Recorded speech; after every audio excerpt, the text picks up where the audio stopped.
check that all these figures are correct and there is a good enough justification in terms of their sequence of moves that can be thought of intuitively. But we are going to do many more models. So don't assume that is this the final model being discussed. Okay. So now here it is, there is no temptation, no deviation possible. Okay. So I have a story about that. So now I am looking at the different equilibrium. So if I have equilibrium, O equilibrium, F has to be greater than this. But I also know that F has to be lower than this. Otherwise, the firm itself, IS, would not exist in the market. Okay. So I can only sustain O equilibrium where both the firms are choosing outsourcing as the optimal action, provided that there exists a range, something like that. Okay. And this range exists. So for this range, we will be able to get O equilibrium. What about only one firm outsourcing? Now for IO to be, look, I am not yet pre-committed that such an equilibrium will exist. I am just tentatively speaking that if at all there has to be an O equilibrium, this condition has to be satisfied. Let us proceed and see what are the other forces acting here. What about only one firm outsourcing? For IO to be equilibrium, note that, so this I have already discussed. On the other hand, firm 2 does not deviate now I am looking at IO to be an equilibrium. Now note that when I have tried to get O equilibrium, I got one cutoff. So that means that you do not have deviation from O to I if greater than this. But for IO equilibrium, you get just opposite. So essentially, that gives you that F has to be less than this for IO to be an equilibrium, because then your payoff from I choice is greater than choosing O here. Okay, clear? Okay, given that other firm is choosing O. So firm 1 does not deviate and stick to I. Firm 2 does not deviate if F greater than this. So now I am looking at a situation where IO would be an equilibrium, where firm 1 and firm 2 would not have any deviation incentive, and that's possible provided that this range exists. Okay, IS would not exist for this range of F. As for the existence of IS, when only one firm outsources, you need F has to be lower than this. Okay, because the demand in, can I just explain it in somewhat better terms? So essentially, if you go back to our biometrics, all possible equilibrium will be able to develop, okay, by suitably looking at that under what condition of F there is deviation, there is no deviation incentive. So now when O equilibrium was there, both firms were outsourcing. So as a result, the overall demand for input in the input market was greater. And for that, we know that there was this condition for which the input seller would exist. So that will make profitable input production under this condition, because it has to incur this F as the fixed cost, and the profit that it can earn by selling the inputs to both the final good producers is given by this. Okay, so under this condition, input sellers will be able to profitably do the business. Okay, now when we are looking at IO equilibrium, we are considering that one firm does in-house production and another firm does outsourcing. So in other words, the input seller now has only demand from only one final good producer who is planning to do outsourcing. Okay, and under that condition, with suitable optimal charge of price, the input seller would be able to produce input and get profit, and that profit is given by that A minus C whole square by 24.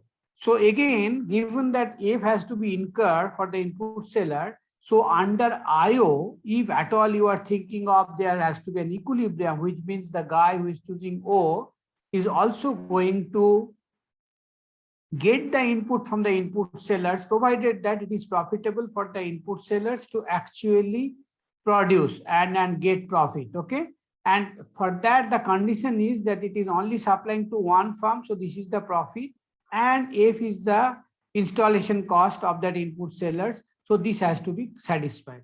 So now we are looking at different conditions. And what are those conditions? One is for IO equilibrium, we need this condition for no deviation. On the other hand, for input seller to exist, we need this condition. And now we will be actually proceed with the kind of different possibilities in terms of whether this set of conditions will be mutually consistent in order to generate IO as an equilibrium where one guy outsources and another guy does the in-house production.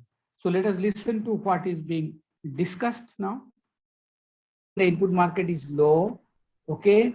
So as a result, in order to remain viable in the production, the input supplier cost of installation of the capacity F must be lower than this.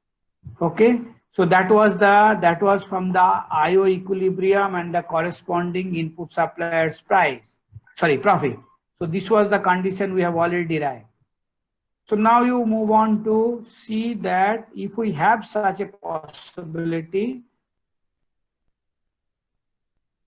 then only we will be able to get outsourcing equilibrium. But the problem is that IO equilibrium, when it is happening, you need this condition, but you also need this condition. So simultaneously, they are not possible to hold. So which means the guy who is trying to outsource will not be able to get any input from the market because there will not exist any input seller. So in that case, the guy who is actually trying to do outsourcing is getting zero payoff. Okay, so now we are focusing on this parameter range, but now with a different payoff matrix. That the guy who is going to do outsourcing would not be able to get anything. So 0 here, 0 there, and then I have mainly this payoff matrix. From O, this payoff for the two parties, from II, this payoff, okay? And also the guy who is doing the in-house is getting a monopoly situation because the other guy is not able to get any input, so no production by him. So it is all for me when I'm doing the in-house production. Clear? So that's why I'm getting this payoff, I being farm 1. Okay. Similarly, in this situation, I being farm 2 and getting the entire. So now I have to look at this particular payoff matrix and see whether I am able to get some equilibrium. Because you remember that with the IO equilibrium where all the farms are producing is not possible. So is it clear from the biomatrix that what we have to analyze? Because we have now discovered that given that input sellers has also a fixed setup cost, it will not exist for the range of IO equilibrium where one firm is trying to do outsourcing. Okay. And in that case, the firm which is doing the in-house productions will get the entire market, and for whom the profit will be then the monopoly profit minus its own production cost. And own production cost here, it is also producing input. So we are getting that minus F as the installation cost for that input division and the monopoly profit. Okay. And that gives you the matrix now. And now we have to look at that what would be the equilibrium of this matrix, which is now changed in the case of IO or Y scenario. So this is violated. So this IO equilibrium is not possible with all the firms producing because of this conflict of these two sets of conditions. Okay. So we have characterized something above F greater than this number. We are trying to look at the below and this area. Okay, let us see whether we can establish some equilibrium. Now for II equilibrium, we know that we can have II equilibrium if F is less than this. Now that is very simple because you can simply check that this payoff has to be greater than this payoff. Similarly, this payoff has to be greater than this payoff. Okay. So F has to be less than this, and then I will have II equilibrium. For this particular a range of values, it would be a monopoly of a single firm and O equilibrium is not possible. Okay, now this is a very strong statement I am introducing. Although I told you that when we can have O equilibrium in the structure, okay, so that was the condition we tried to.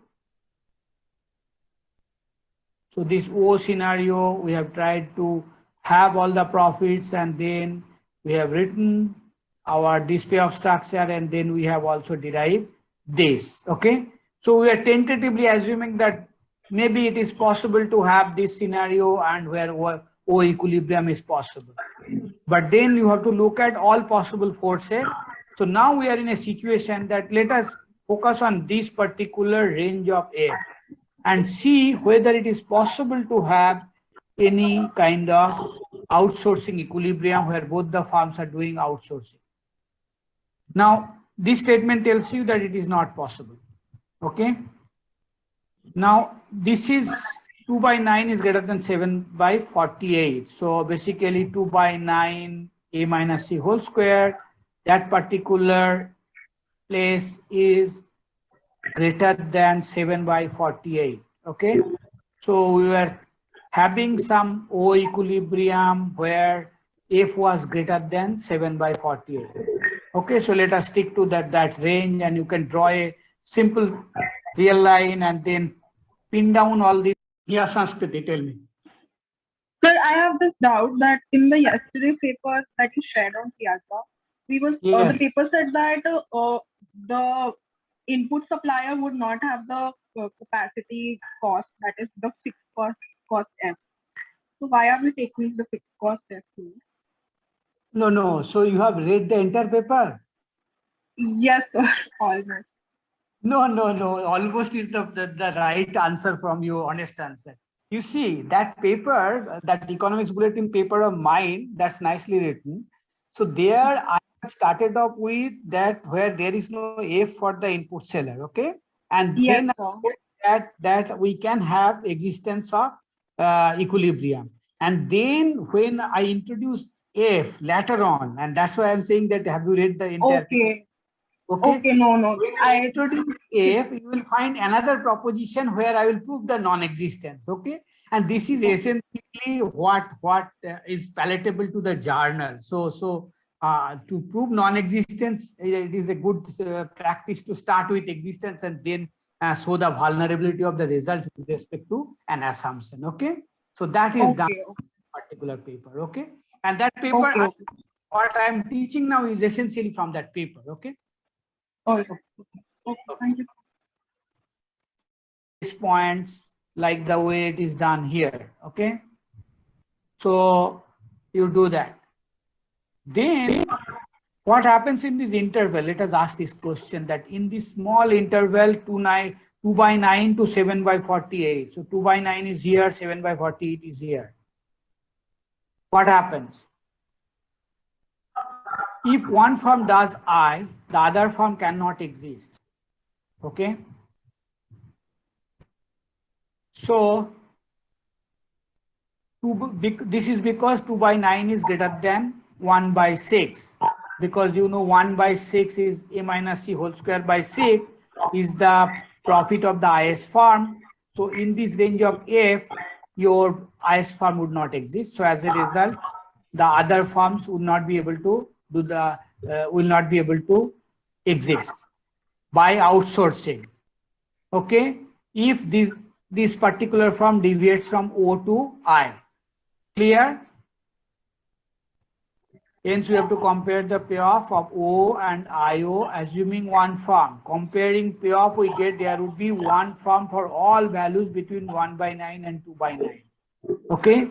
So, in other words, you will be able to now find out that O equilibrium is never a possibility because the input supplier would not exist. Anticipating that behavior, strategically, one firm can simply deviate from O, and that will unsettle the O equilibrium.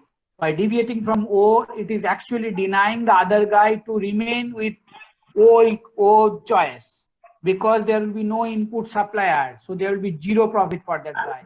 And the guy who is deviating to I is going to get monopoly profit, and which is the best, and it is trying to capture that possibility. So the input supply does not exist in the market. Therefore, the payoff of farm under O scenario would be 0. As a result, the existence of one farm extended to for all values of f less than 1/4, because this a minus c whole square by 4 is the monopoly profit, and under this condition you will get the monopoly profit is positive. So O equilibrium is not a possibility because anybody can deviate and capture the entire market as a monopoly. So thus the outcome would be II for f less than 1/9, because if less than 1, if that doesn't hold, then even II equilibrium, the firm should not be able to get positive profit. Okay. So if f less than 1/9, then II will be the only equilibrium possibility. If f is greater than 1/9, then it will be all served by one firm. We are not specifying which one will do it, because that's a kind of what we are pointing out is that there will be an equilibrium where only one firm will survive in the market, okay, by choosing the in-house production, okay.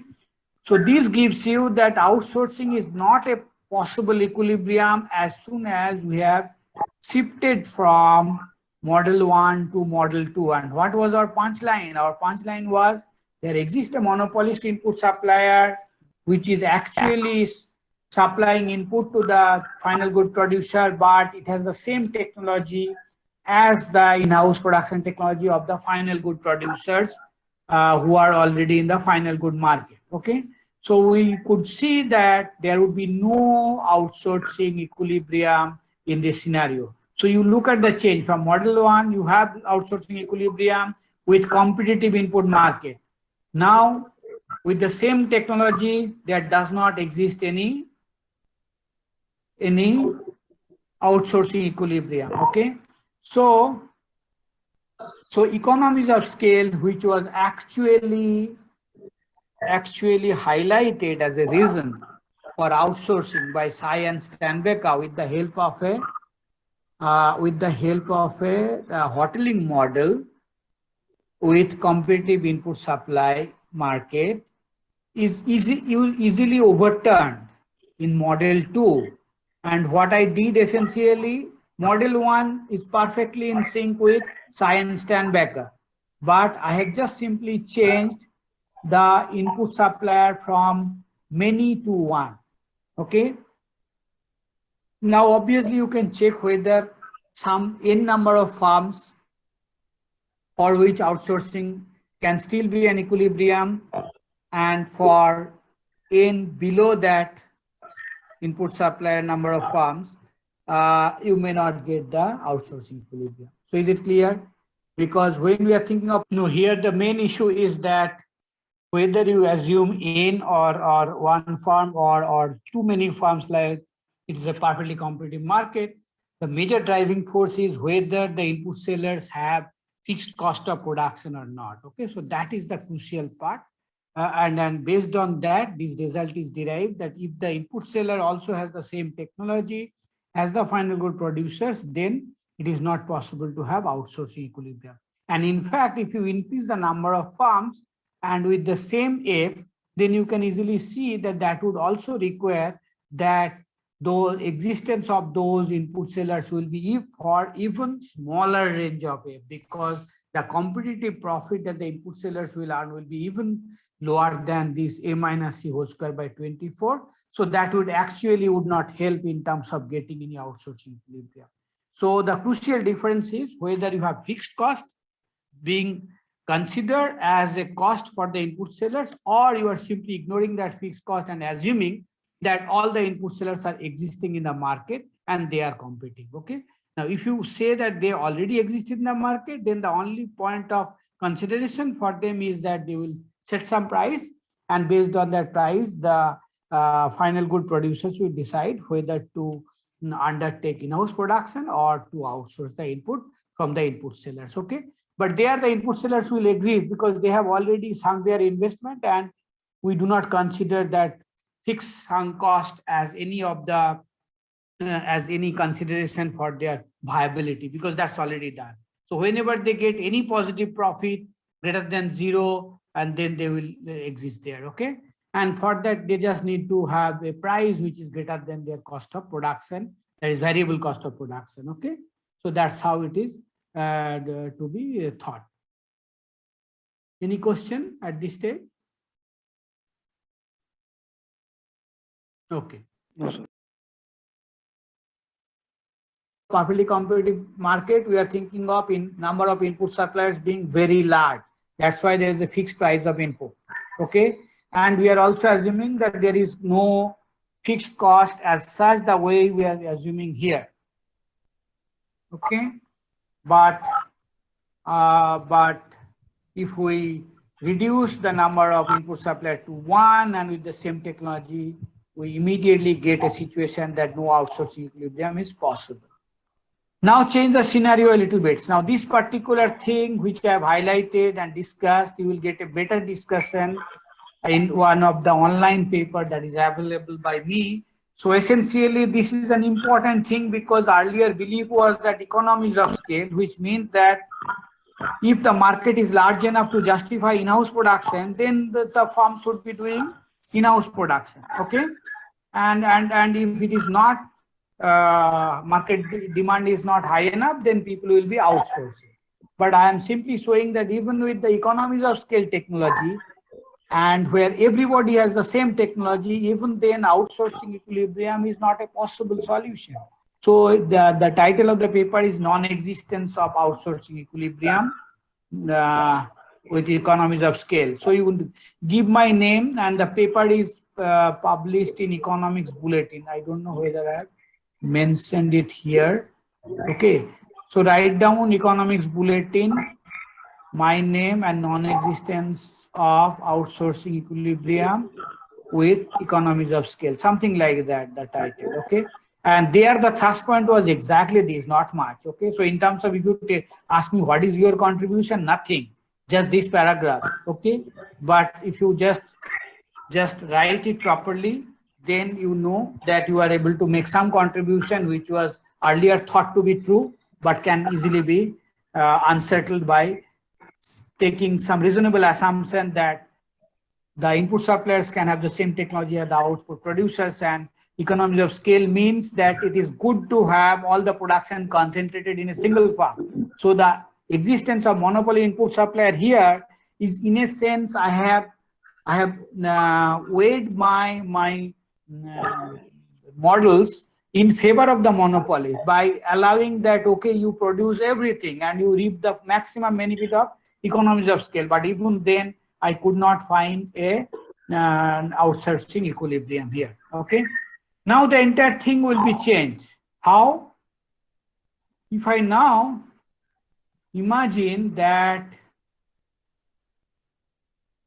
so this is finally here, and if I imagine that the fixed cost for IS is 0, then I will again be able to replicate the results that I have derived from model 1, where there was no explicit treatment of F cost for sellers.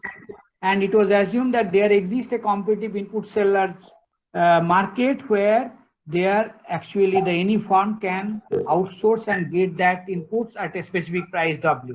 Now I am imagining that fixed cost of production of input supplier is 0, which means I do not need to bother about that viability of input sellers being present. So that means the entire thing that was driving me towards this asymmetric equilibrium of monopoly in the previous model, that is model 2, was because that with respect to some F values, input supplier was not possible, it was not possible for the input supplier to function because the payoff was negative. So now, given that there is no fixed cost of input production for input supplier, whereas I have the same fixed cost of production for the final good producer if they choose to produce in-house, okay? So then you can see that I will have this kind of payoff matrix, and then my analysis will finally end up that I will have the same kind of characterization of the equilibrium outcome, where for lower values of F, I will have in-house outsourcing, and for higher values of ape, I will have, sorry, in-house production for lower values of ape, for higher values of ape, outsourcing, and only for the intermediate values of ape, I will be having some asymmetric equilibrium where one farm will outsource, another farm will produce in-house.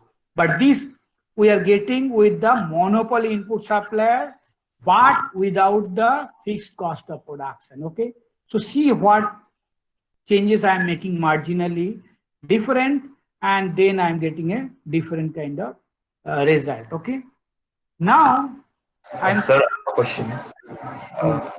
Sir, in the model 2, where you assume that the fixed cost is the same for both the input suppliers and the two firms, sir, isn't the assumption unrealistic in the sense that monopolist exists because he has some advantage over the entire firm and entire market, and if the firms are able to produce at the same fixed cost, then there is no point of having a monopolist in the market. repeat the question. Monopolies exist because of some advantages, right? That's your point. Yeah, sir, that Now, advantage reflect in the. if you do IO side by side, you know that monopolies not only exist because of the advantages, but that advantages can also be acquired advantages. Okay. So now here the structure I am taking as if there exists a technology and that technology is available to only these three farms. They have either developed on their own and or they have bought it from somebody else. Okay. So in other words, the outside world do not have access to that technology or production of input. In the same manner, the outside world may not have the access to the technology of producing that output which is derived through using this input. So that's how I am having small number of farms, and that's the punchline for most of the industries, that there are substantial entry costs, and those entry costs can come up in thousands of ways. Okay, and that might also include that how do you bribe the government officials. Okay, so due to thousands of entry costs and restrictions they face, it's not easy for you and me to all of a sudden become a businessman and participate and fight with any big companies like Reliance or Adani or Tatas or Birlas or like that. Okay, so in any production activities, and if you look at the entire world today, the world is characterized by only few number of farms in every industries. Okay, so most industries are oligopolistic in nature. Now you can always argue that duopoly is an artifact, but again I have the answer in terms of your Airbus and Boeing. Okay, so there are duopoly, Coca-Cola and Pepsi. So there are duopolies in the market, and of course you can increase the number to a reasonable limit where behavior of one firm is impacting on the other. So that's the purpose of the oligopoly market structure. That is true for most of the white goods, automobiles, and plenty of almost every industry is oligopolistic. Almost every industry. Even your mineral water is oligopolistic. And the standard example that you have learned in your early childhood maybe, or in the when you started economics, is that water is the homogeneous good, and in fact what you will believe that it should be competitively supplied. If at all it has to be supplied to the through some potable water. Okay, so but that's not true, right? So you can imagine the most homogeneous natural source of water, natural source of production, that is water, is also under oligopolistic market structure. What kind of extra motivating reason you need to understand oligopolistic market structure? Okay. Thank you, sir. Anything else? No, So sir. people do not have everything to all of a sudden enter into the market and hit the existing incumbent producers and then leave at a suitable time. So now model 1, 2 are done, and you have seen how what kind of variation from model 1 to 2. The first two model doesn't give you any outsourcing equilibrium. Second variation of model 2 gave you some outsourcing equilibrium, which is characterized with the help of this diagram, okay, which is basically a real line representing the different cutoff values for the fixed cost of production for input division. Okay. Now model 3A. Now sequential move and monopoly input supply. So you can see that where my research comes in between Oz and Psi and this Beulah and Haukapp, because here you see what this guy has done. This guy has done sequential move. In the previous model 2, there was still simultaneous move of the final good producer. Okay. And I had monopoly input supplier. But then my monopoly input supplier was having the same technology of production as the final good producer. Okay. Now, the question that is being asked here, given that it has now become from a standard Cournot to sequential move, which means you are now in the world of Steckelberg leader-follower game. Okay. Now, in the Steckelberg leader-follower game, the question that is being asked in this paper, Beulah and Haukapp, is who would outsource, leader or follower? Okay. So the entire analysis based on my model 2, some calculations, you can do it yourself.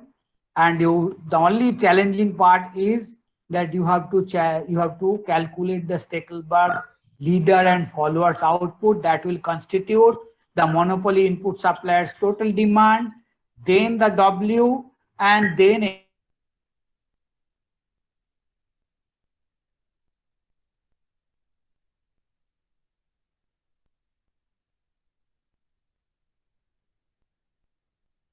that is how it is a very simple extension. Model 3A is extending this model, okay, by allowing a sequential choice. Remember, II and OO was happening, but that we had a biometrics choice at the beginning of the game in terms of that simultaneous move.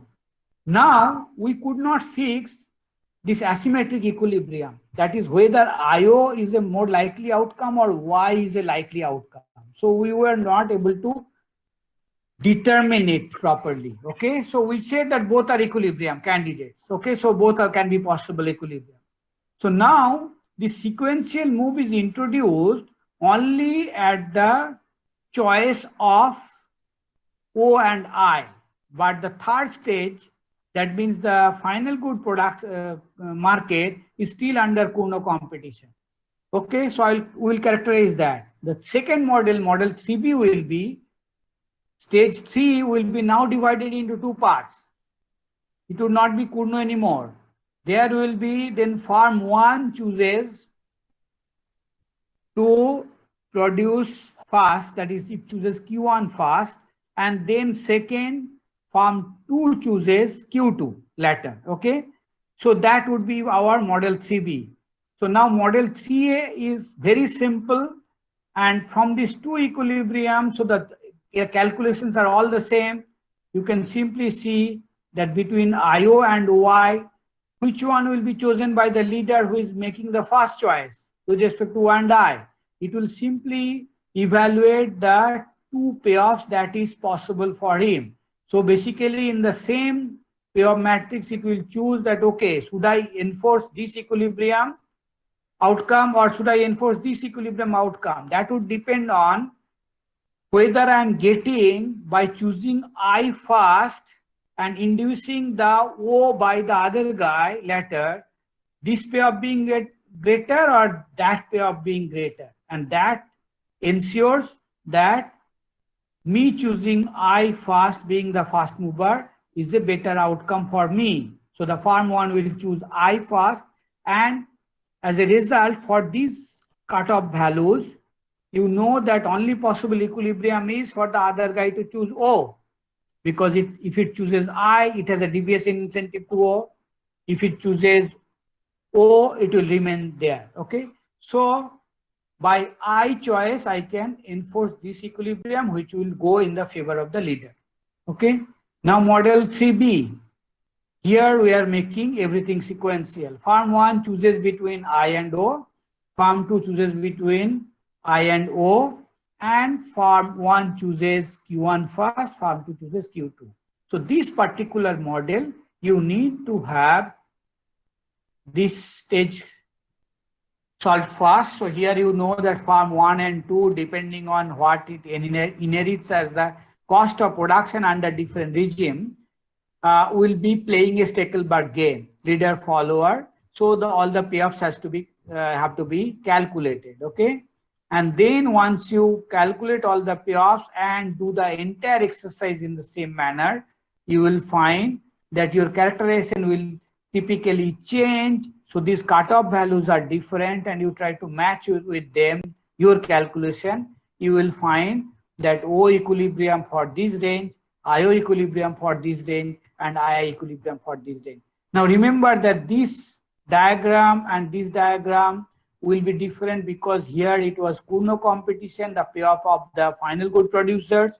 So as a result, exactly you had this payoff structure, but this payoff will be completely changed because of the simultaneous move here, and as a result, you will have the different cutoff values. Okay, so that gives you all the models in sequence. Okay. Any question?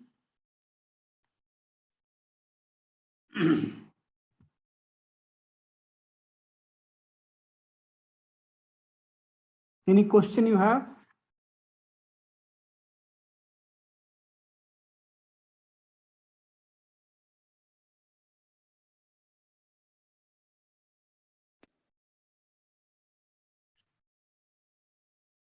Can you hear me? Do you have any question? No, sir. Okay.